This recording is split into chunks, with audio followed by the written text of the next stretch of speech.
Students, આપણે આજના લેક્ચરમાં જોઈશું કે કમ્પ્યુટર્સ કેવી રીતે ગોઠવી શકાય. Understanding the combination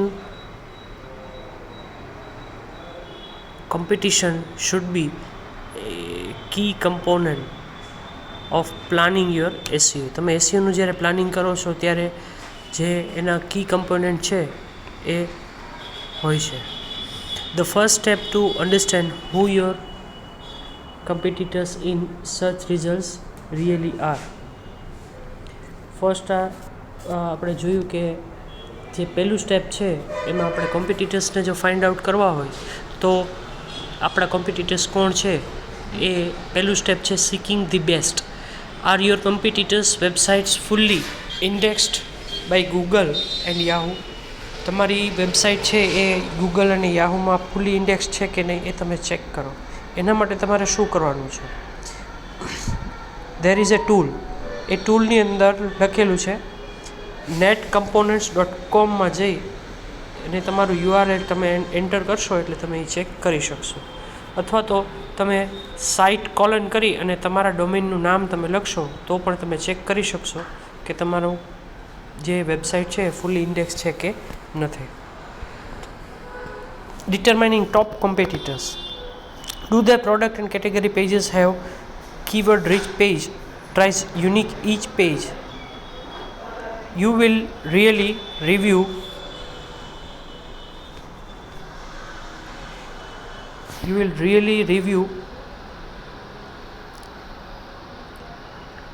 all pages title within Google Yahoo by searching site www.yourdomaincompetitor.com. આ તમે આ રીતે યાહુની અંદર તમે સર્ચ કરી શકો છો. Find confidential business file type plus confidential files પણ તમે આમાં સર્ચ કરાવી શકો છો. પેજ રેન્ક સ્કોર તમે ફાઇન્ડ આઉટ કરી શકો છો. એન્કર ટેક્સ્ટ તમે વ્યવસ્થિત ઉપયોગ કરી અને એમાં પણ તમે સર્ચ આઉટ કરાવી શકો છો. Are the websites getting penalized. તમે ઓવરડુ તો મીન્સ તમારી જે વેબસાઇટ છે એના માટે તમે SEO વધુ પડતું તો નથી કરતા ને, એ પણ તમારે ચેક કરાવવું જોઈએ. Too much keyword repetition or too many suspiciously well optimized text links can yield to a penalty for order over optimization. તમારું જે સાઇટનું SEO તમે કરો છો એ કીવર્ડ અને લિંકમાં વધુ પડતા જો તમે SEO કરશો તો એ તમને પેનલ્ટી ભરવી પડશે. Sites can also be penalized for extensive amounts of duplicate contents. તમે વધુ પડતી કન્ટેન્ટ ડુપ્લિકેટ મૂકશો તો પણ તમને પેનલાઇઝ થશે. So they are treating as a spamming and the search engine with doorway pages. અને પછી એ તમે એની અંદર આ સાઇટની અંદર એન્ટર થઈ શકતા નથી. અનકર્વિંગ ધેર સિક્રેટ્સ. પ્લસ હવે તમે તમારા જે એ લોકોના જે સિક્રેટ છે, તમારા જે કોમ્પિટિટર્સ છે એના સિક્રેટ શું છે એ ફાઇન્ડ આઉટ કરી શકો છો.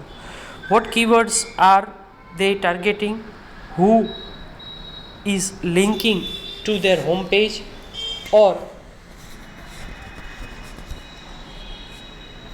top selling product pages and category pages? A link popularly checker can be quite helpful in analyzing amazon.com. amazon.com ને તમે ચેક કરી શકો છો કે ભાઈ કેવી રીતે થઈ શકે છે, એના દ્વારા તમે જાણી શકશો. If this is database driven site, what technology tricks are they using to get search engine spiders such as Google bot to cope with the site being dynamic? Examples of Netcraft or simply go to compete or Quantcast or Alexa and search on competitors domain. તમે આ જે tools આપેલા છે એનો તમે use કરી અને કરી શકો છો કે તમારા કોમ્પિટિટર્સ કોણ છે એના વિશે ફાઇન્ડ આઉટ કરી શકો છો. The data those tool can provide is limited in its accuracy but still very useful in giving you a general assessment of where they are. Data જે તમે ટૂલમાંથી તમને મળે છે એના દ્વારા તમે નક્કી કરી શકો છો કે તમે એમાં જનરલ એસેસમેન્ટ કરી શકશો કે નથી કરી શકતા.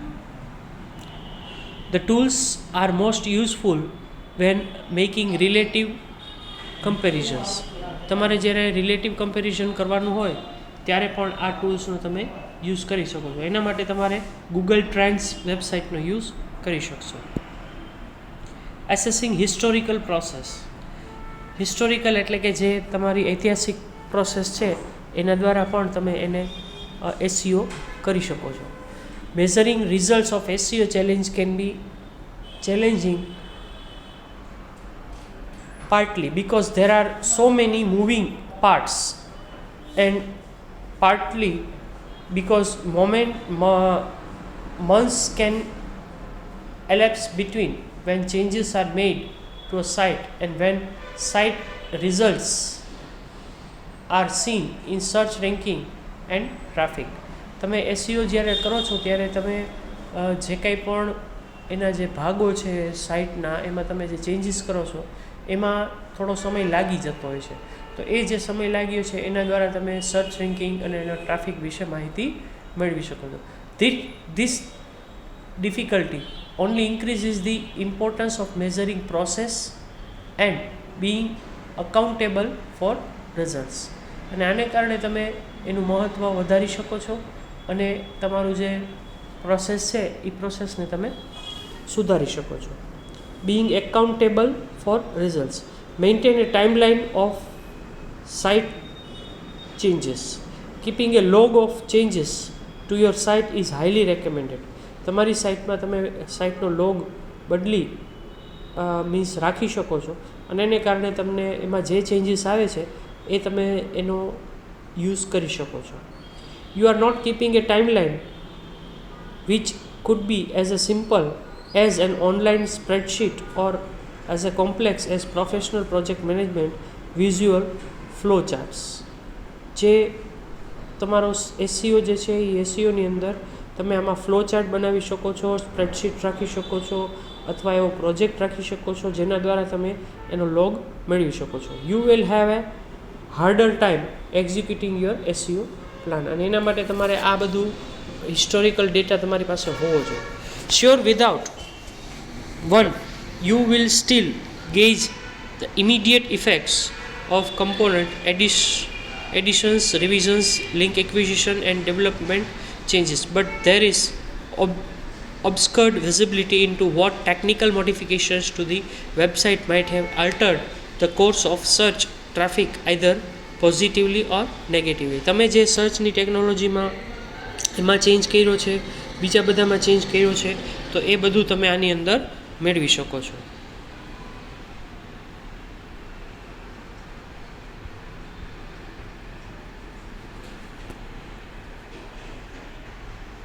હવે જે વાત છે એ છે કે તમે જે ટેકનોલોજીમાં જે કાંઈ પણ કન્ટેન્ટ એડિશન્સ એટલે જે કાંઈ પણ એની અંદરનો ડેટા છે એમાં તમે ઉમેરો કર્યો હોય, એમાં સુધારો કર્યો હોય, વધારાની લિંક્સ ઉમેરી હોય, કાંઈ નવું ડેવલપમેન્ટ કર્યું હોય, કોઈ જાતની ટેકનિકલ મોડિફિકેશન્સ કરેલા હોય, આ બધી વસ્તુને ધ્યાનમાં રાખીને ટ્રાફિકમાં તમારો ફેર પડે છે તો એ પોઝિટિવ પડે છે કે નેગેટિવ એ પણ તમારે આમાં હિસ્ટોરિકલ ડેટાને હિસાબે તમે જાણી શકો છો.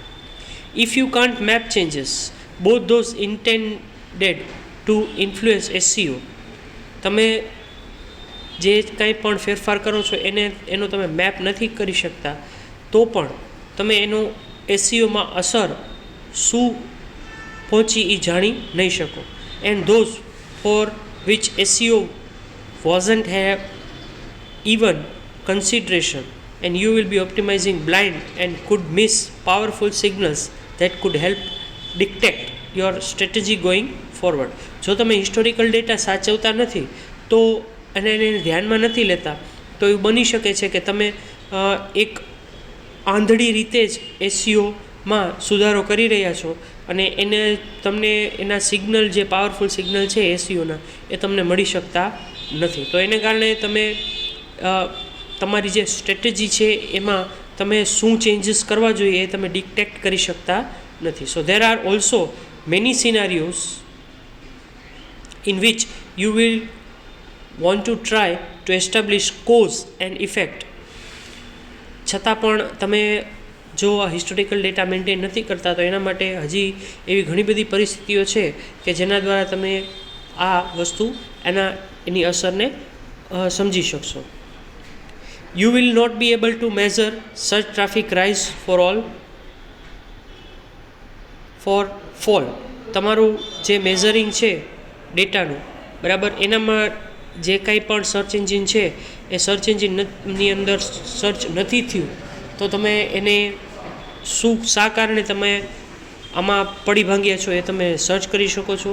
You will not be able to measure changes in the search traffic. તમે સર્ચ એન્જિનના ટ્રાફિકમાં ચેન્જીસ ફાઇન્ડ આઉટ નથી કરી શકતા. SEO track and report will not be able to be maintain. એસઈઓનો જે રિપોર્ટ છે એ તમે મેન્ટેન કરી શકતા નથી. Types of site changes that can affect SEO એ આપણે હવે નેક્સ્ટ લેક્ચરમાં જોઈશું.